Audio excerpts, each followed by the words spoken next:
Airway Heights Correction Center. This call will be recorded and monitored. If you wish to block any future calls of this nature, dial 7 now. To accept this call, press 5 now. To decline this call, hang up.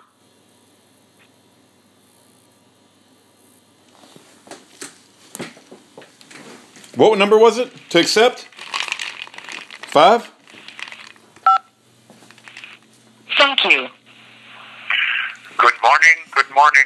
Hey, good morning. Good morning. I'm having a brain trouble, and I almost forgot what number I had to hit to accept, and I just guessed it was 5. So I'm glad I guessed the right number. Well, thank you. Thank you. How are you doing? I'm doing good. You know, I was talking to a lady who is associated with the Chilcotin Indian tribe in British Columbia, or formerly known as British Columbia, and I was telling her about your case, and she's very interested in helping prisoners who are unjustly incarcerated. So I sent her some information on you, and I hope she continues to learn about you. Well, good. Also, you might add into that I am Native American, enrolled in Colville Confederated Tribes, and that British Columbia or Canada accepts our being born in the United States as dual citizenship in Canada. Ah, okay. You know, that's what it used to be.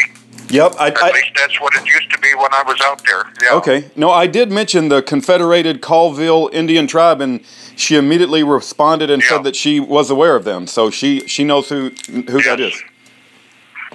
Okay.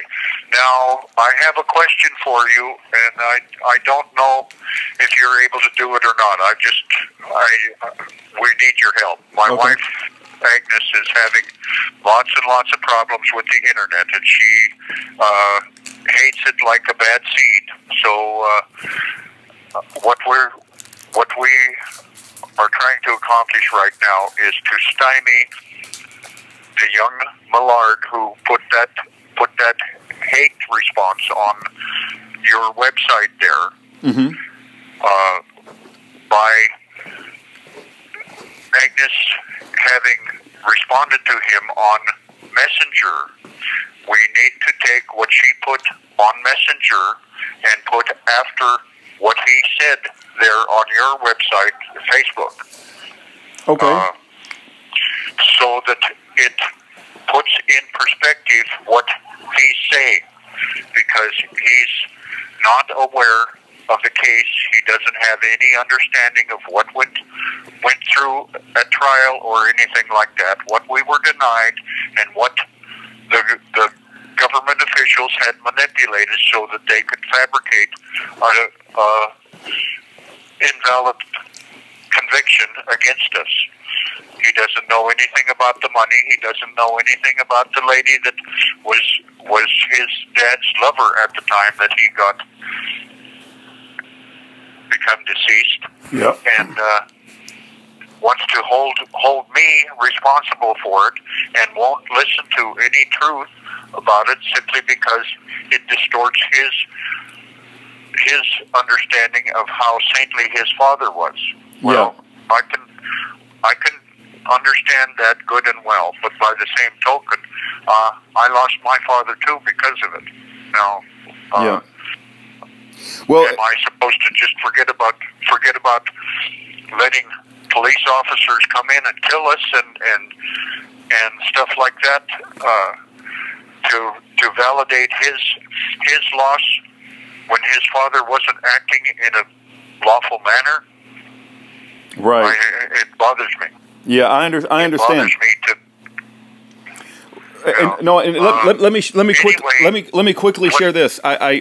Here's my challenge. You know, you may know this already, but I communicate with 40 to 50 different prisoners at different times, and I have 10,000 videos on my channel. So I would love to put Agnes's response, but she's going to have to help me find what she has, where the response is, and where she wants me to put it. If she'll help me identify where the places are, I can certainly help.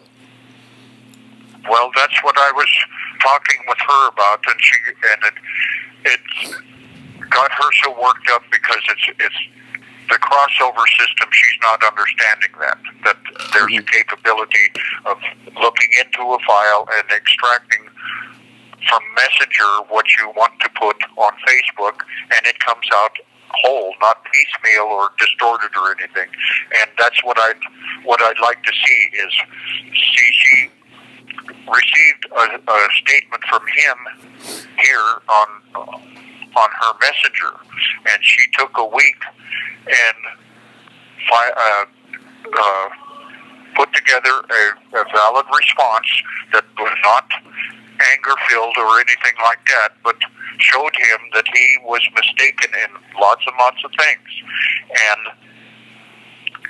if you and her can get together and pull that up from the file, she's got somebody there in Brussels where she works too that can put it on hard copy and maybe fax it to you or something. I don't know the process because, dear sir, I've been locked down for 32 years and all of this electronic stuff.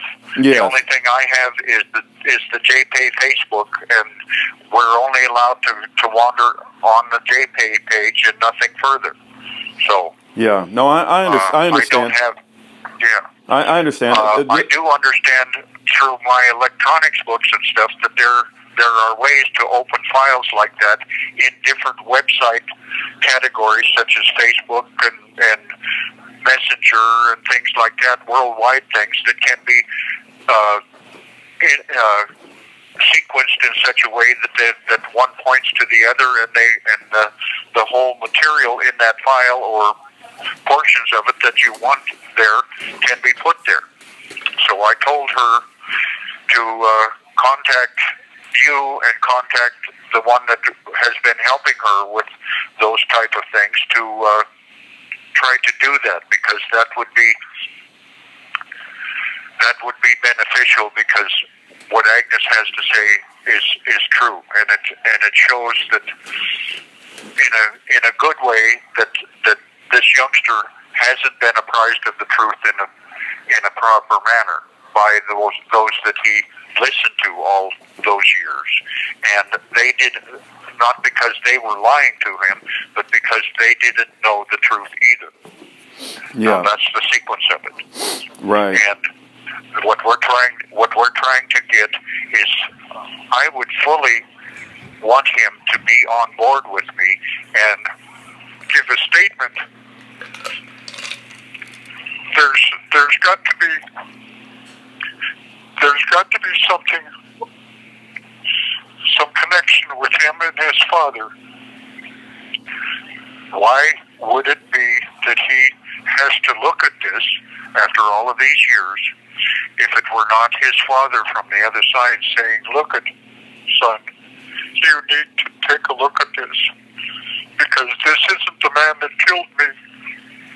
This one over here is, and you need to look at it. Yeah. Amen. That's what I see.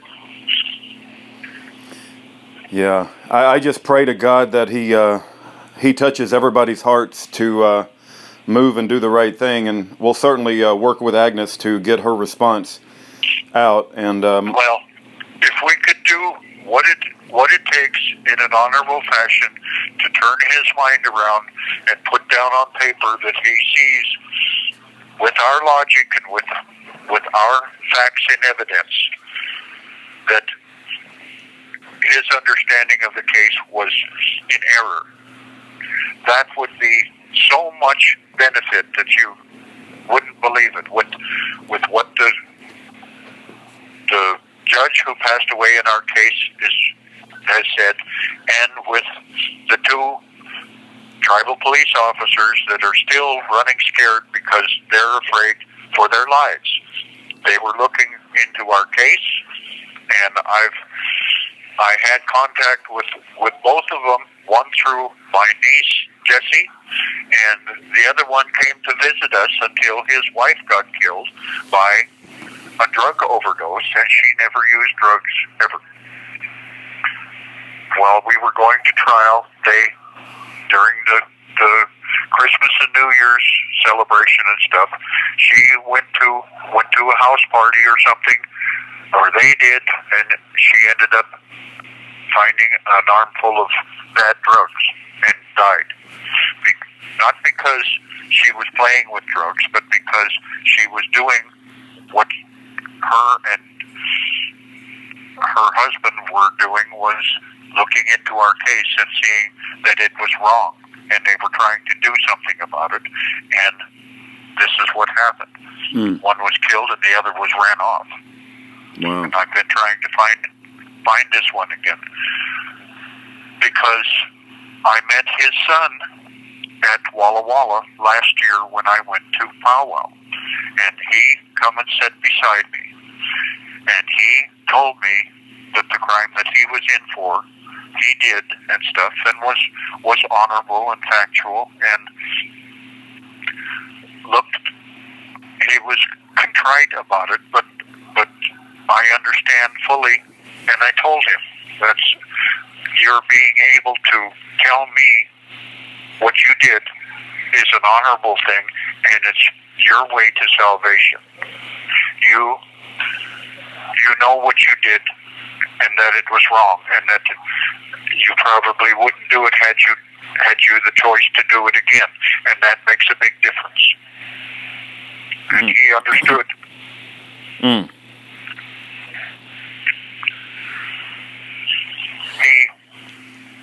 He was in a very bad situation. He had a sister that got abused in an awful manner by this one, and he said that he was going to do what he did, and did it. He stabbed a guy to death and cut his head off, and he told me that there, and I can understand it. Yeah. Wow. I can't condone it, because that's not, even for me, that's much too harsh, but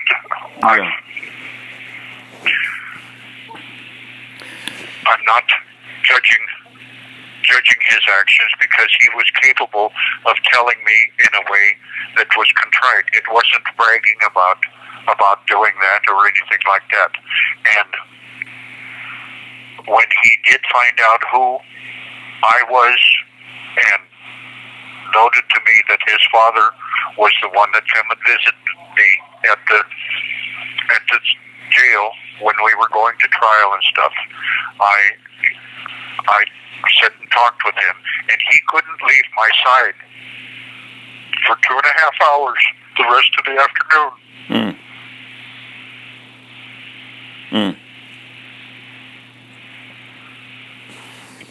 So, yeah. Well, my goodness, these things I go through, are hard, but I know that they're for a purpose, and that, with that youngster, that was one of them.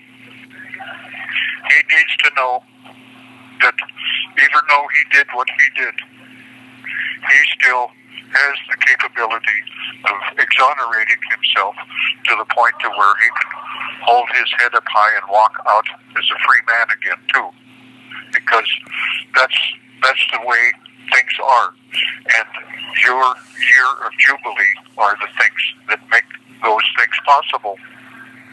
Yeah. Amen. You just recently moved prisons, right? You got recently moved to Airway Heights, and you were in a previous prison before that?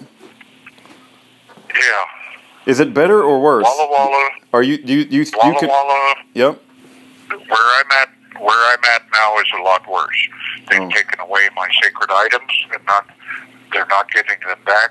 They've come in, and I had a search yesterday, day before yesterday, and because I wouldn't bow down and kiss their boots and say, "Oh, what a fine job you did" and stuff, and I told them what they did. They took stuff from me that had been through the hands of a higher authority, and was okay with them for me to have my sacred items, oils and stuff like that. They took some of the bottles because they were in an eyedropper bottle. And I says, how are you supposed to dispense them in a conservative manner if you don't have an eyedropper bottle for them? They're plastic that you can squeeze and put out one drop at a time on wherever you're putting the stuff, and make the room smell better and give yourself the proper oral essence or scent essence that puts your mind into being able to communicate with your creator a whole lot better, and they want to take that away from me. They don't want me to be able to communicate with the one I call grandfather or God or what have you, because then they don't have control over me. And I talked to my wife about it on the phone, about how they went through and practiced discrimination. And then, because I had not wanted to follow their rules, one of the things that they had was that I had to open my JP5 player so that they could look and see that I didn't have any pornographic pictures in my file. And there's no way that you can have pornographic pictures in something like that, except that some officer allows it through the JP5 or JPay system. And I opened it. That wasn't a problem. But I told them that this thing that they're going through, they don't seem to understand that I've done this for 32 years.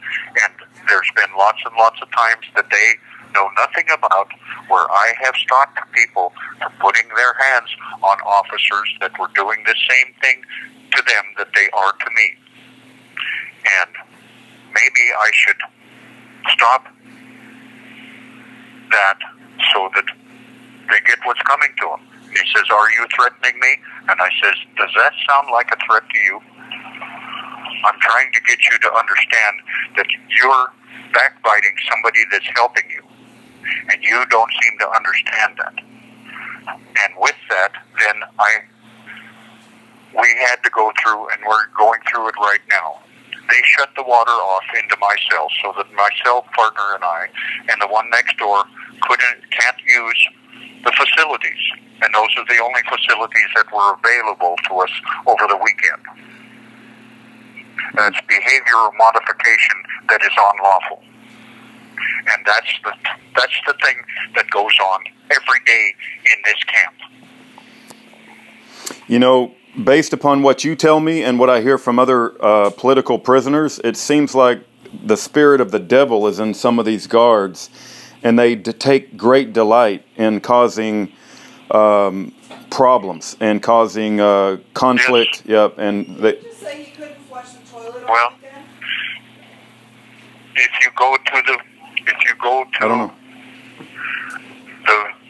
Buddhist understanding of karma, you see that when somebody in uniform has authority over others in a prison environment like this, and they are making money from that, they are not happy with themselves, and they can never be happy with themselves, because it is a natural law that people cannot make profit from another person's captivity. And that causes them a deep down and abiding misunderstanding of themselves, to the point to where they cannot function properly at all times, because it's riding on them. It's like a person on drugs. They have a monkey on their back, but this is a different type of a monkey. Yeah. And they have You have 60 seconds remaining. They have this deep obsession to have respect and all sorts of things that come with putting on the badge and uniform, but they don't earn it. The way to earn it, if you want respect, you give respect, and you don't have any problems. But they can't do that. So this is what what we've come to. Right. And the other side of it is there are so few people that care. You have 30 seconds remaining. That it's left undone. It's left undone. Yeah. A friend of mine told me that you cannot torture one. Want me to call you back? It's up to you. Do you want me to call you back? It's up to you, Mr. Hoffman. You can. Okay. All right. Very good. Yes, I will. Okay. Very good. We'll look for the call back. Okay. God bless. All right. All right. Thank you. All right. Bye-bye. Did he say that he can't? No water. The prepaid call. You will not be charged for this call. This call is from Pat Hoffman.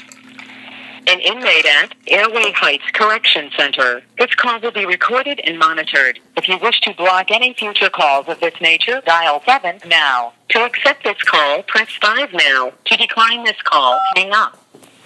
Thank you. Good. No, I was going to mention, Mr. Hoffman. A friend of mine told me that you cannot demean or torture or hurt another human without first hurting your own self, and that these people that are acting in this way, they're actually hurting their own self. My wife had a question for you. Did you say earlier that they Did you say earlier that they turned off the water and you couldn't flush the toilets? Did she hear you correctly? Yes. Wow. Yes. Incredible. Yes. And it went on all day yesterday until the officers that did the search came by and says, we heard that you were having a problem with this. How can we help you and stuff? And that's the first step in behavior modification, is to have the next shift officer do what they were told to do, which was turn off the water and to leave us go.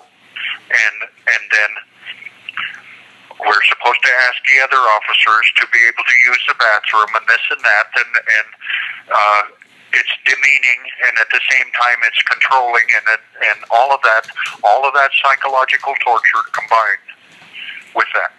And this is not the first time I've experienced it.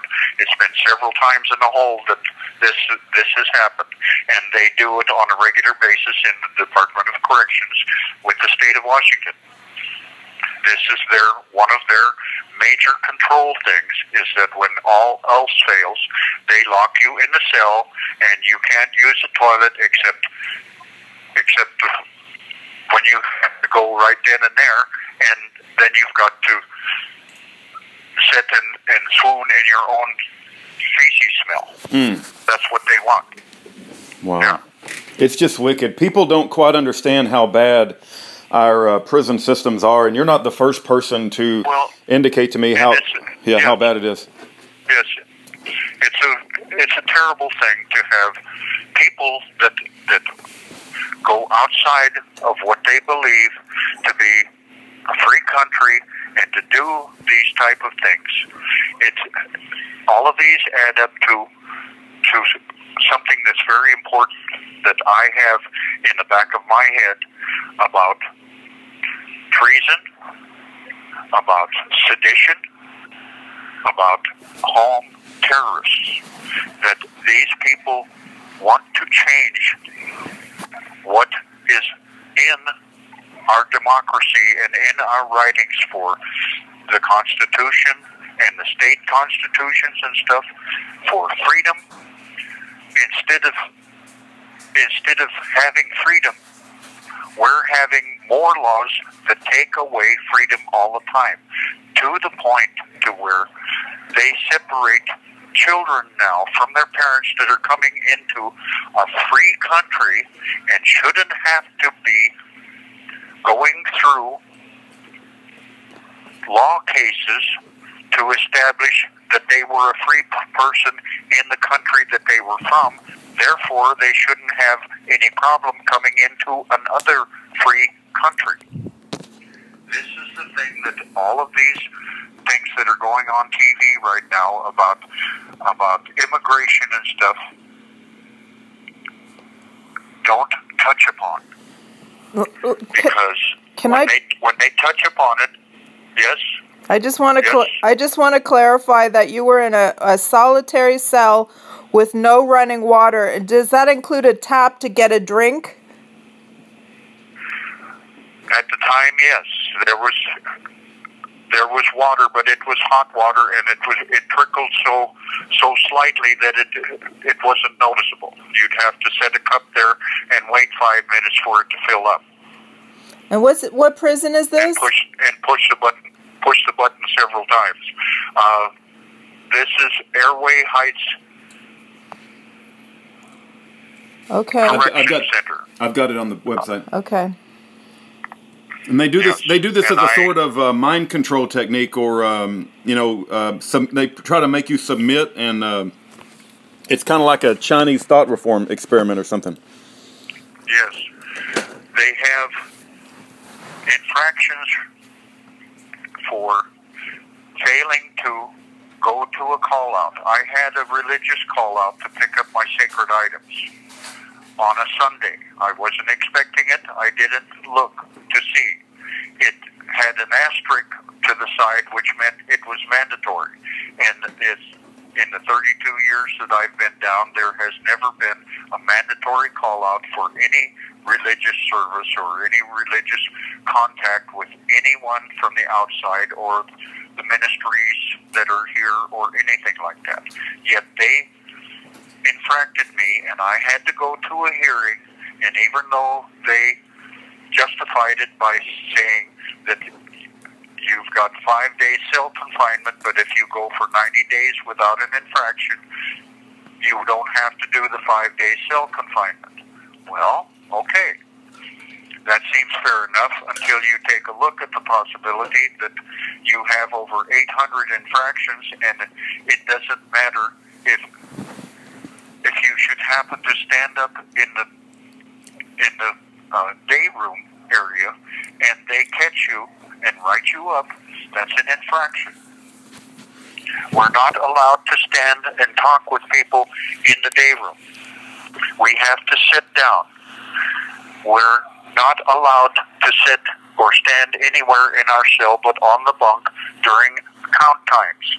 And there is only one rule there that says that we have to sit on our bunk at count time, and that's the 4 o'clock count. All the others are stuff that they've made up from this institution that are different from all other institutions in the state of Washington. And there should be no differentiation in that one, because that is one of the things that's the backbone of the Department of Corrections itself, is to make everybody accountable. The first portion of that came about because there was an officer in Coyote Ridge that wanted to tell everybody that they had to stand up. Well, they put in a grievance on the man, and there were several of them that put in a grievance, and the retaliation for that was, okay, you don't have to stand up, but you have to sit on your bunk at that hour. So it's all control. Yeah. They want to control everything, and they don't have the capability of controlling themselves. No, you're right. It's become what in civil law terms is called an ultra-virus act, where an authority over one body and over themselves makes the rules for the body and for themselves, but they don't follow the rules that they make for themselves. They only follow the rules to control that of the body, and it becomes an ultra-virus act because they become untrustworthy, they abuse their authority, and they manipulate things to make it look like they're doing things under color of rule or law, and they're not. Yeah. You know, that doesn't surprise. I totally agree with what you just said. And there's a documentary called "The Stanford Prison Experiment" that shows how wicked men will become once you give them a uniform and the authority of a prison guard over another human being, and how things can denigrate into a very bad situation very quickly. But yes, there's two questions. Yes. While I had a little bit of time with you, have you ever heard of the Stanford? Yes. Have you ever heard of the Stanford Prison Experiment? Just curious. Bits and pieces. I haven't really been able to see anything like that. They withhold things like that from us. I see. There'll be things on the channel and stuff. They have their own TV reception system here, which is satellite system, and they have the ability to cut in on it, and their cut in isn't a documented thing. It's only poor signal, and they don't show what it is. Okay. Or okay. They'll include the statewide emergency contact system, and there'll be bleeps and stuff, and the screen will go zigzaggy and until they've run out of what they want to cover up, and then it's all fine again. I see. So, I see. Okay. Okay. Yeah. I understand. Yeah. Two questions. Your cellmate Jesse Smith. He calls me from time to time, and I think he's been in prison. I'm calling Washington. He calls. He's been in there, I think, 18 years. So I just wanted to share that with you, that we're communicating with him. And then the other thing is the lady. Hey, Aaron, I'm gonna go upstairs. The lady that I was talking to, that's also a Native Indian with the Chilcotin Nation in British Columbia.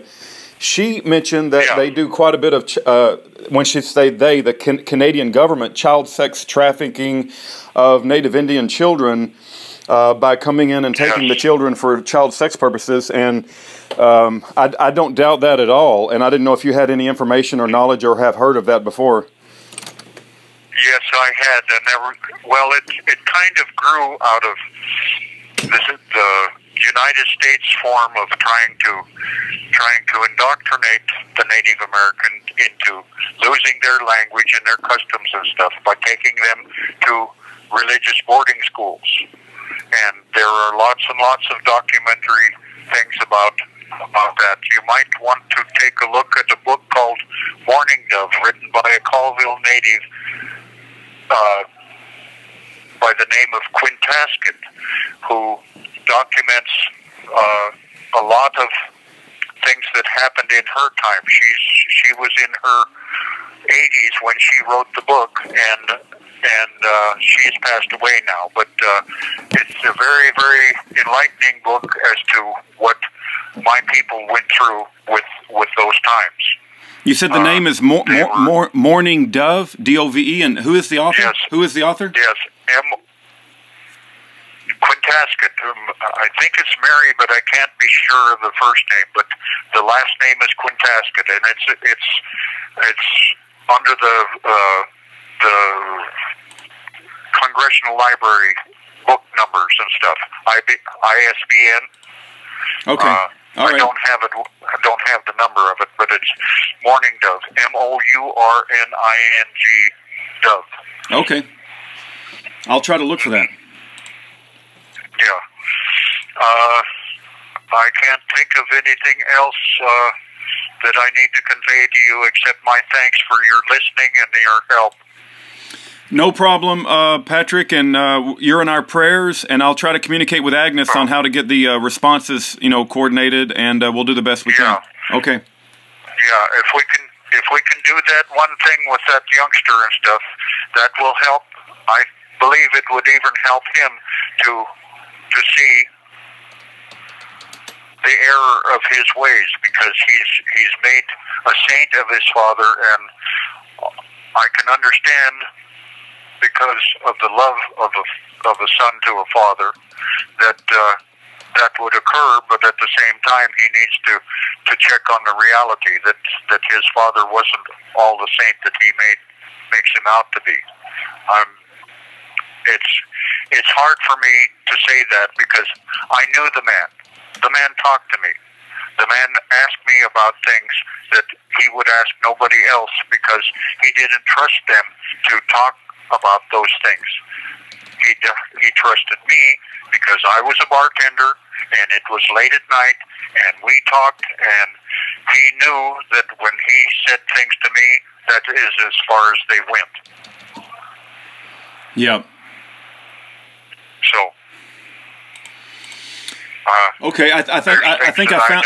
Things. Yep. Yeah, there's things that I know that I can't even say, because it goes to that point to where ministers are not supposed to say, like Catholic priests, they're not supposed to say what goes on in confession. those of us that have that in our upbringing and stuff are that way. Yeah.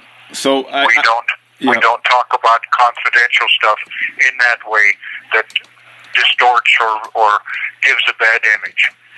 We were brought up on the understanding that if you can't say something good about someone, don't say anything at all.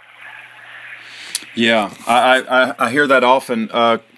I did find the author, by the way, Christine Quintasket, and it sounds like Morning Dove. Yes. Yep. So I'm going to try to find that book. So you're recommending that book, and is it about child sex trafficking or just the inappropriate things that have happened?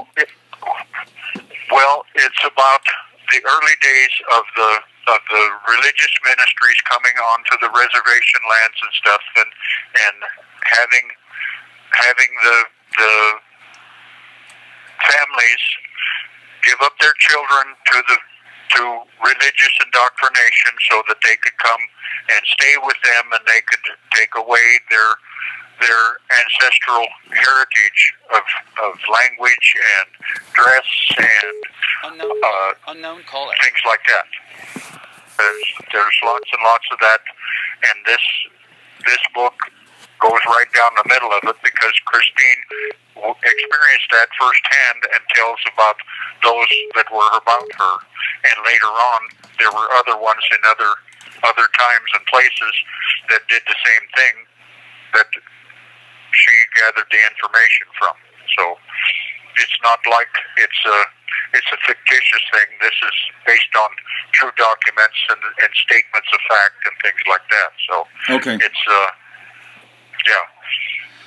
All right. Well, I'll certainly check it out. It's a good book. It also gives you a true enlightenment of the Indian way of life as we knew it then and as we know it now. Yeah, I've just found it, I think, and I'll definitely check it out. Okay, thank you for that. I love reading good books. I have to qualify that even more, that it's the Salish way, northwestern Indian. You know, it does. The title of the book is Morning Dove, a Salesian, S-A-L-I-S-H, a Salesian autobiography. Yeah, Salesian, yeah. Okay.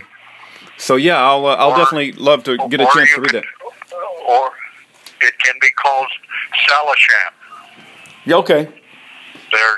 There's a place here next to Spokane that was a resort type thing or something like that was called Salishan Lodge, and that's where I began to understand that my people had this name. Okay. Yeah. Very good. All right. Thank you. God bless you, Patrick. Thank you. All right. Blessings to you. All right. Yep.